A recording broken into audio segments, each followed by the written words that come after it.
Friends, பச்சரிசி நம்ம இப்போ அதிரசம் எப்படி செய்யலான்னு பார்க்கலாம். அதுக்கு பச்சரிசியை ஒரு 6லேருந்து 8 மணி நேரம் நல்லா ஊற வச்சுக்கலாம்.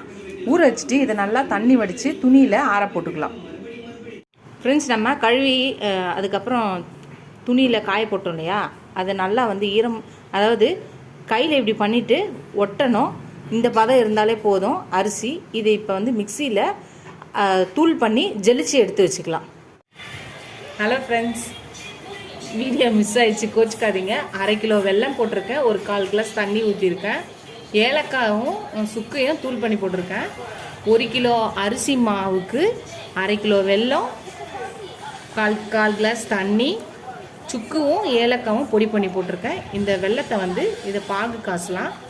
நெல்லிக்காய் தக்காளி பதம்னு சொல்லுவாங்க. இந்த வெல்லம் முதல்ல கரையட்டும்.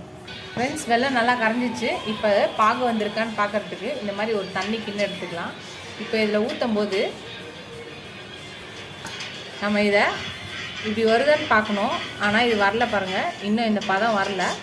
அது நல்லா தக்காளி மாதிரி குழக்குலன்னு ரவுண்டாக வரும். அந்த பதத்தில் நிறுத்தணும். ஃப்ரெண்ட்ஸ், இப்போ பார்க்கலாம் பாருங்கள். இப்போ கொஞ்சோண்டு நம்ம இந்த வெல்லத்தை போடுவோம். இப்போ பார்த்தீங்கன்னா தெரியும், இந்த மாதிரி பண்ணும்போது நம்மளுக்கு சுடு வந்துச்சு பாருங்கள்.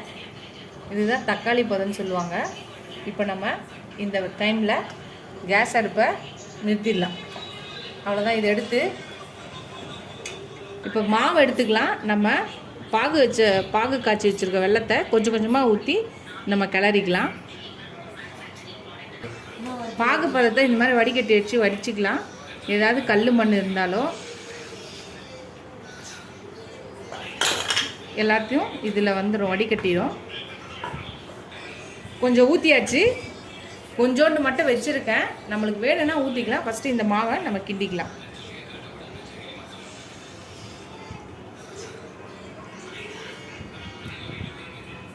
கொஞ்சம் கொஞ்சமாக ஊற்றி கிளறலாம்.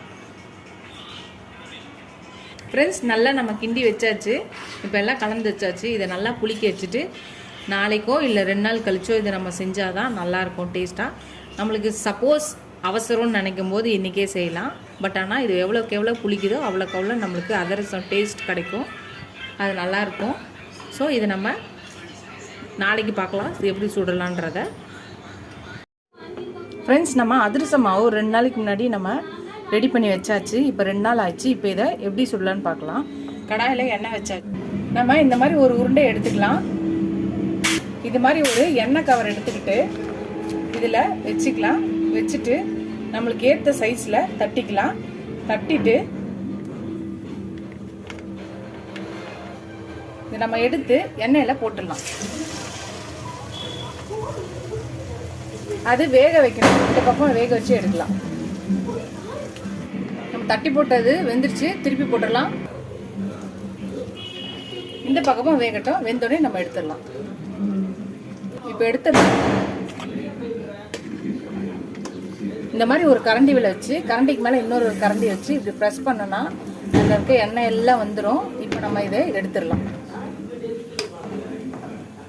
இதே மாதிரி எல்லாத்தையும் தட்டி போடலாம். ஹலோ ஃப்ரெண்ட்ஸ், நம்ம ரெடி பண்ண அதிரசம் எல்லாம் ரெடி ஆயிடுச்சு. இதே மாதிரி நீங்களும் ட்ரை பண்ணி பாருங்கள்.